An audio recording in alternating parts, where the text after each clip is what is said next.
Olá, pessoal. Hoje nós vamos começar a nossa unidade 4, que trata do contrato de emprego. A unidade 4 tem temas voltados, temas em torno do contrato de emprego, definição legal e doutrinária, natureza jurídica, caracterização, morfologia, elementos essenciais, nulidades, efeitos, modalidades, contrato intermitente e teletrabalho.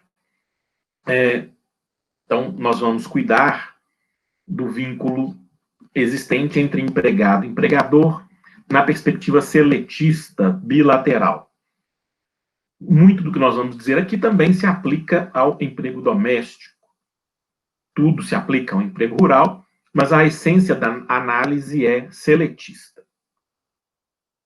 Bom, de início, uma crítica referente à denominação usada pelo legislador, pela doutrina, pela jurisprudência.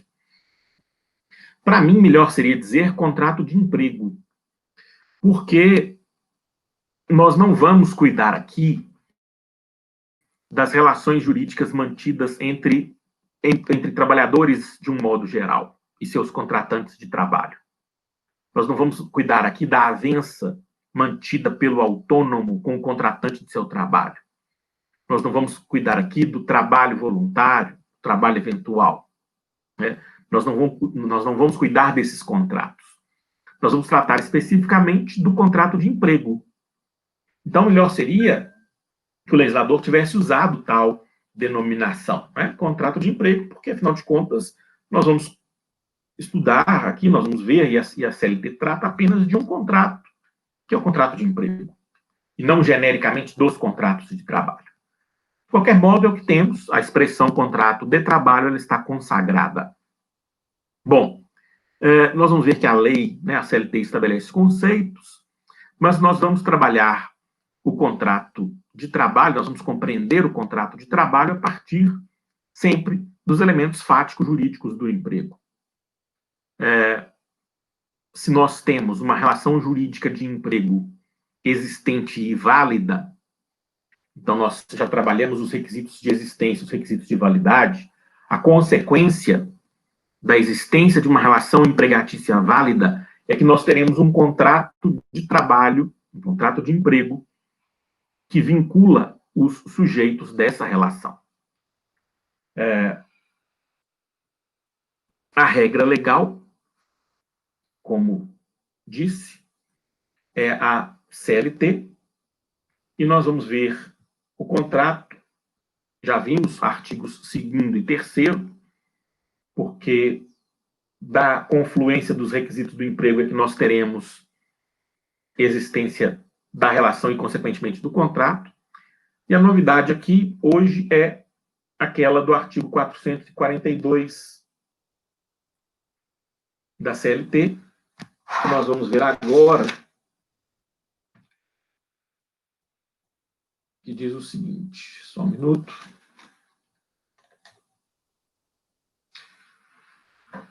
Contrato individual de trabalho é o acordo tácito ou expresso correspondente à relação de emprego.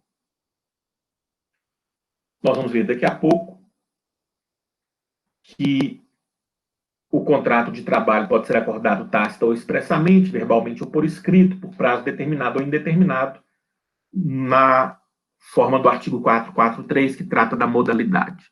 Então, eu, como sempre digo, nós não vamos nos ocupar muito dos conceitos, muito menos dos conceitos legais, porque a CLT nem sempre prima pela técnica nas suas conceituações. De qualquer modo, fica a ideia geral de contrato correspondente à relação de emprego. Embora não seja a melhor técnica, a ideia é simples e passa aquilo que nós queremos compreender.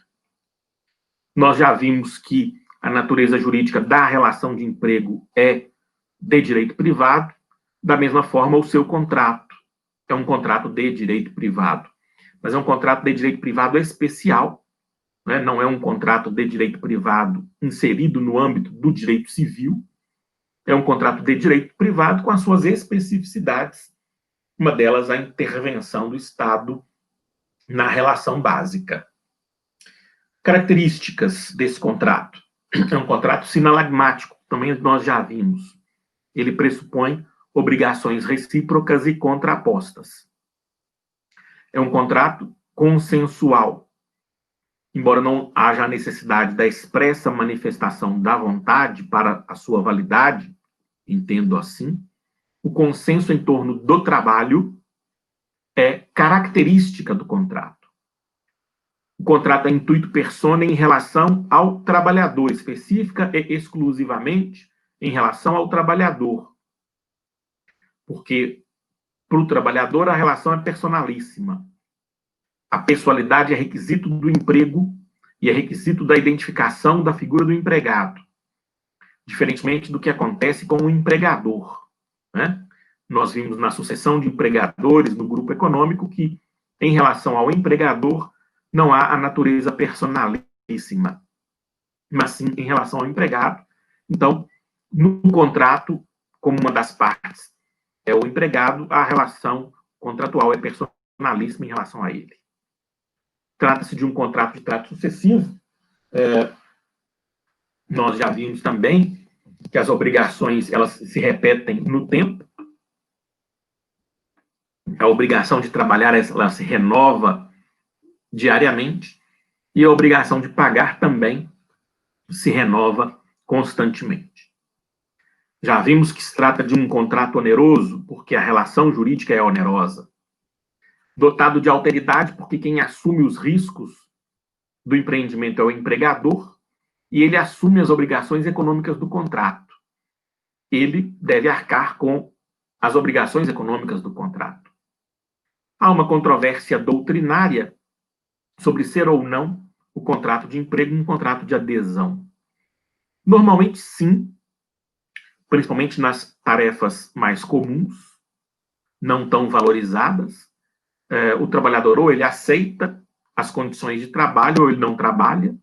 Então, nessa perspectiva, majoritariamente, os contratos podem ser fixados como, ou podem ser vistos, podem ser compreendidos como contratos de adesão. Existe essa controvérsia doutrinária, mas que, na prática, é de só menos importância. Com relação ao conteúdo, nós também vimos que nós temos obrigações recíprocas e vamos ver a exceção, que é o contrato intermitente, uma novidade da reforma trabalhista.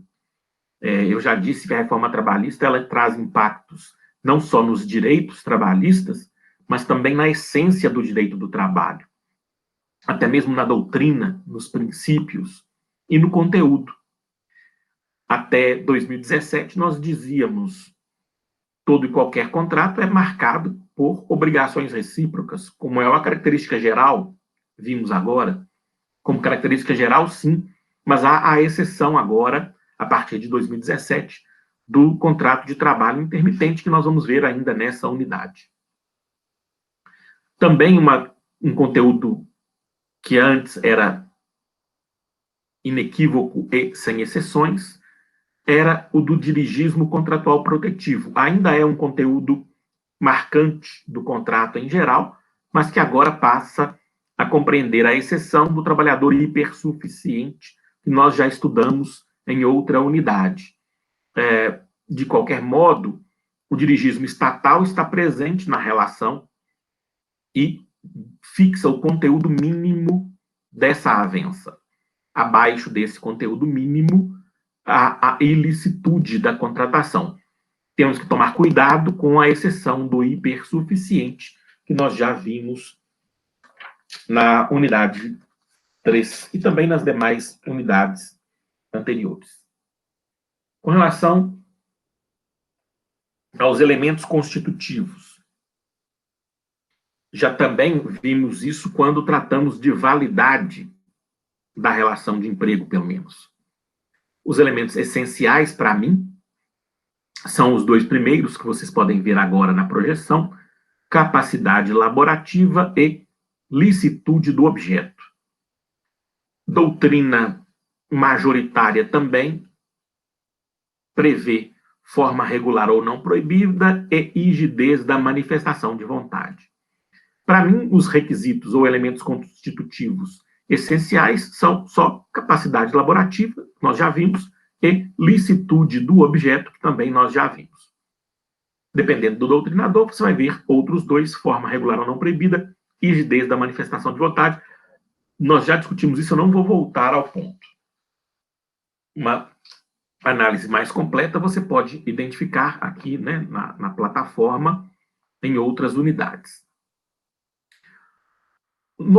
Elementos constitutivos naturais são aqueles que comumente ocorrem, embora não sejam essenciais para a constituição do vínculo, para a validade do vínculo, para a validade do contrato. Naturais porque comuns, né? Porque quase sempre estarão presentes. São eles jornada, contraprestação e tarefas. O trabalhador, no primeiro dia que ele chega para admissão, primeiro dia de trabalho, normalmente ele vai ver, vai saber, vai perceber esses três elementos constitutivos naturais. Que horas que eu tenho que chegar, que horas que eu vou sair, quanto tempo dura o meu dia de trabalho, essa é a ideia de jornada. Uma outra cláusula natural, né? Um outro elemento natural do contrato, quanto é que eu vou ganhar para isso? Natural que essas coisas fiquem estabelecidas de início. E quais as tarefas eu, enquanto empregado, vou cumprir. Então, naturalmente, esses elementos comparecem ao contrato. Excepcionalmente, pode isso ficar tácito, subentendido, mas normalmente eles são expressos, naturalmente, nos contratos de emprego. Exceções são aqueles elementos acidentais, condição e termo. Normalmente não se estabelece condição como cláusula contratual, né? É muito incomum que uma dada fruição de direitos ou uma dada obrigação dependa de uma condição implementada, mas pode acontecer. Por exemplo, no âmbito da remuneração, o trabalhador só vai receber o prêmio se cumprir tal meta, né? Mas pode acontecer, embora não seja comum. Menos incomum, e nós vamos ver também nessa unidade 4, é a fixação de um termo final do contrato logo no início da prestação laborativa. São os chamados contratos por tempo determinado, que nós vamos ver daqui a pouco.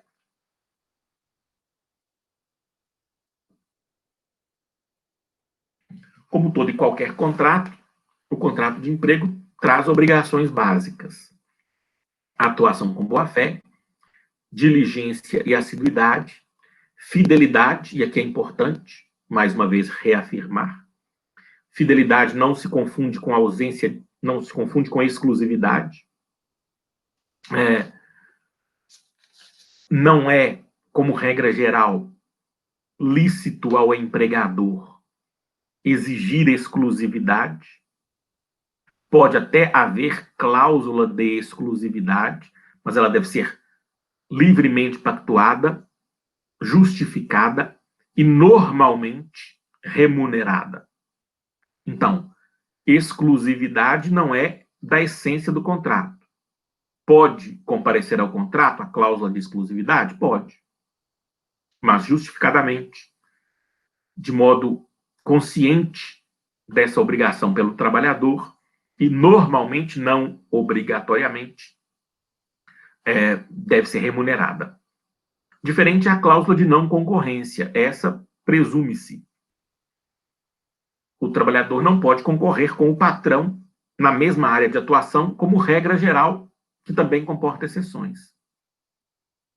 O ordinário é que o empregado não seja um concorrente do patrão. Ele, enquanto trabalhador, não deve empreender a mesma atividade econômica. Ele não deve ser o concorrente ou um concorrente do patrão, como regra geral que comporta exceções.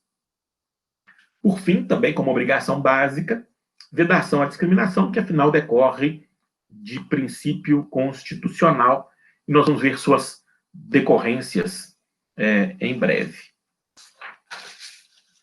No âmbito da nulidade, também já discutimos um pouco sobre isso, quando tratamos de elementos fáticos jurídicos especiais, aliás, desculpem, de elementos jurídico-formais que conferem validade à relação de emprego.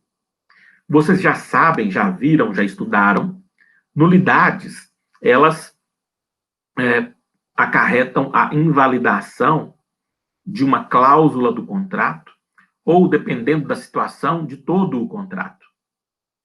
Portanto, a nulidade provoca a invalidação, a exclusão por vício, por ilegalidade, de uma cláusula contratual ou de todo o contrato. A regra geral de direito civil vocês também conhecem. É possível, como regra geral, a retroação dos efeitos. Num contrato, por exemplo, de compra e venda, se há uma nulidade, aquele que comprou devolve o produto, quem vendeu devolve o preço. E as partes recompõem o status quo ante. E nós já vimos que isso não é possível no direito do trabalho. Se eu reconheço nulidade do contrato, eu não consigo recompor o status anterior. Eu não consigo devolver as partes ao status quo ante. A regra geral de direito do trabalho é de irretroação da nulidade. Então, por isso, nós temos que analisar a nulidade, como fizemos nos elementos jurídico-formais, com cuidado. O que é que nós temos aqui de antemão? Existe uma regra para aquele que ingressa no serviço público sem concurso. A Constituição excepciona esse ingresso. São situações, portanto, extraordinárias que a própria Constituição estabelece. Mas o TST, nos termos da Lei 8.036 de 90, entende que, se o trabalhador foi contratado sem concurso no âmbito do serviço público, o contrato é nulo se estiver fora dos permissivos constitucionais, mas, embora nulo, será pago o salário devido, obviamente, quanto a isso nenhum problema, mas também, nos termos da lei do FGTS, os depósitos devidos durante o período do contrato.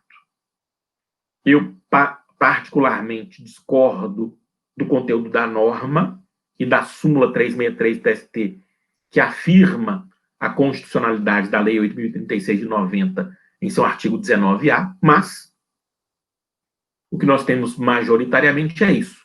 O trabalhador receberá FGTS decorrente de um contrato nulo. Nos termos da lei, discordo, mas é o que temos. Já vimos que será absolutamente nulo e não produzirá nenhum efeito o contrato que tenha por objeto um ilícito, seja ele crime ou contravenção.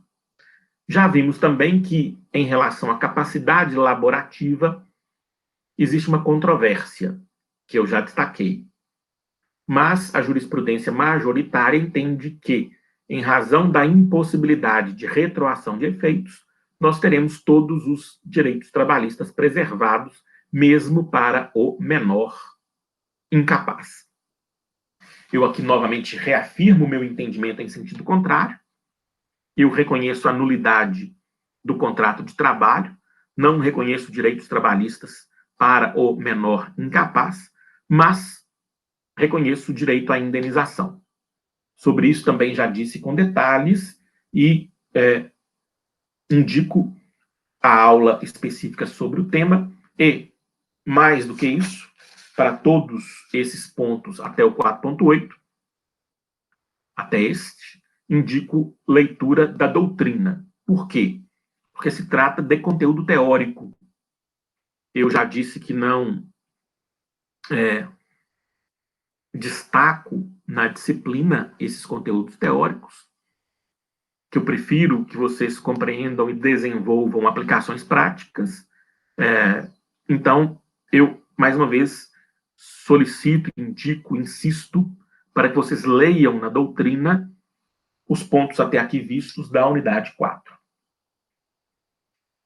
Vamos ao que traz maior aplicação que é o tema das modalidades. E aí que a gente tem que saber como é que se faz, como é que se forma, como é que se fixa, como é que se assina um contrato de trabalho ou contrato de emprego.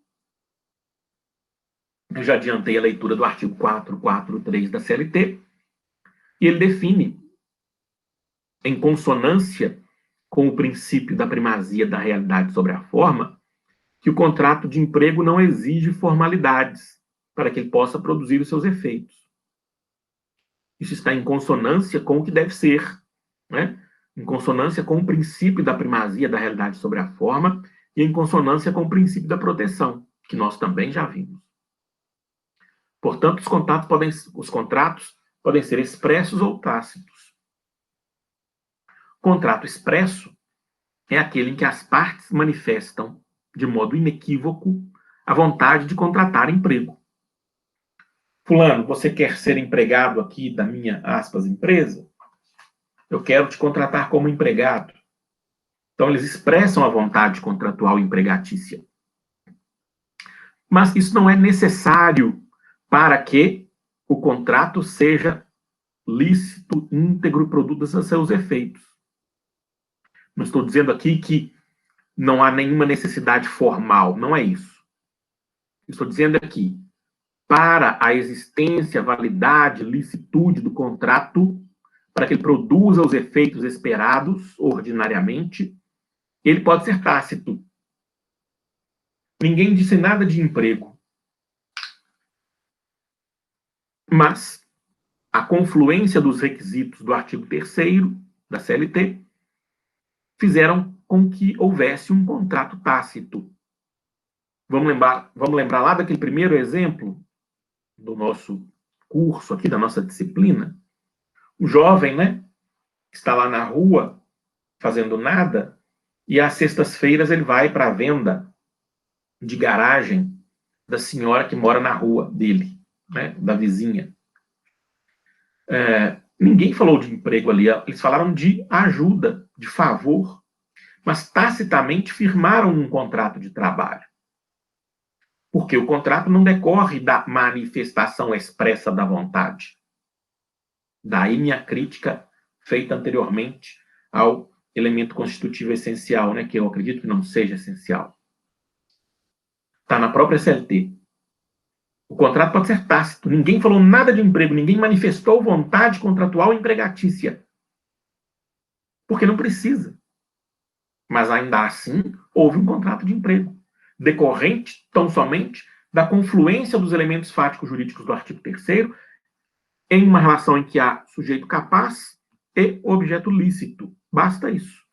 Não precisa manifestar expressamente vontade. Está na CLT, artigo 443. Além disso, o contrato pode ser verbal ou escrito.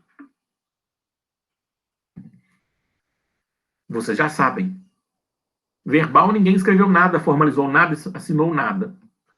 O contrato escrito é aquele que está registrado, normalmente registrado em carteira.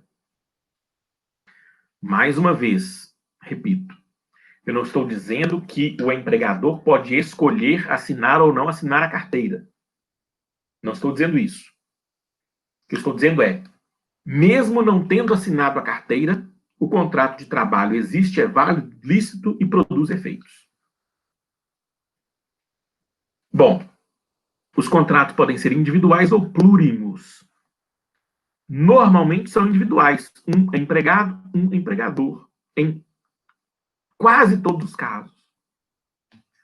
Muito excepcionalmente, nós podemos ter um único contrato firmado com vários empregados ao mesmo tempo, chamados contratos de equipe, em alguns casos, contratos de orquestra, mas eles são excepcionalíssimos, mas são possíveis, porque nesses casos, nos contratos plúrimos, não adianta contratar só fulano, eu tenho que contratar a equipe dele inteira, senão eu não tenho resultado.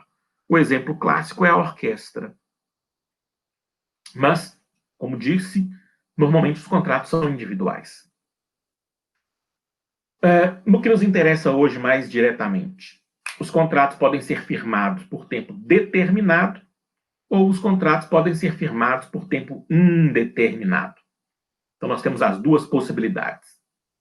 Regra geral, os contratos são firmados por tempo indeterminado. O que isso quer dizer? No momento que eu admito o empregado, eu não sei o momento do final do contrato dele.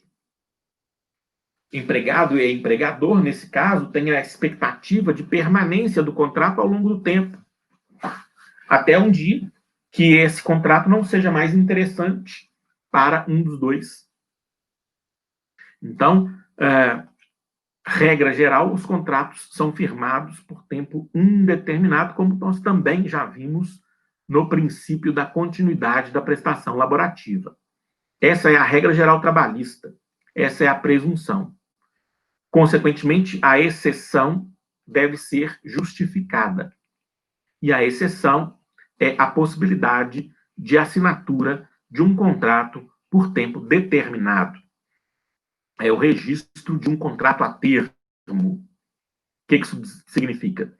Significa a possibilidade de, na admissão, nós já conhecermos o marco final do contrato ou o dia do final do contrato. Então, essas são as possibilidades previstas no artigo 443. Em relação ao contrato por tempo indeterminado, nós vamos falar dele ao longo de toda a disciplina e da próxima. Ele é regra geral. Então, nós não vamos estudá-lo separadamente. O que nós vamos ver agora é a exceção, que é a possibilidade extraordinária de se contratar a termo, de se contratar por tempo determinado.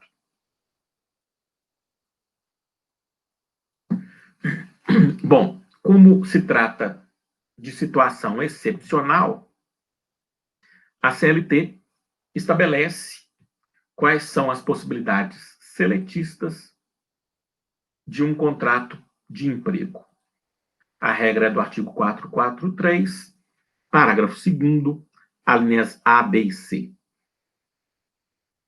O contrato por prazo determinado só será válido em se tratando, a linha A, de serviço cuja natureza ou transitoriedade justifique a pré-determinação do prazo. É a situação mais comum. O trabalho tem natureza transitória. O trabalho será necessário por um curto período de tempo. Então, o empregador, quando ele admite o empregado, ele já consegue antecipar, ele já consegue antever o momento final desse contrato. Voltarei ao tema. Na linha B, o que é transitório, o que é determinado, o que é de duração prevista, é a atividade empresária, o que é excepcional no Brasil. E a linha C, contrato de experiência, que é situação mais comum. Bom, o que eu queria nesse primeiro momento era essa apresentação, e na próxima aula eu vou especificar as possibilidades de contratação a termo, vou dizer dos requisitos que a lei estabelece, e nós vamos ver as novidades decorrentes da reforma trabalhista nesse ponto, e também, ou melhor, e principalmente em relação ao trabalho intermitente e ao teletrabalho, que são os demais temas da nossa unidade 4. Então, na próxima aula, eu retomo daqui para tratar de modalidades contratuais trabalhistas seletistas. Muito obrigado e até mais.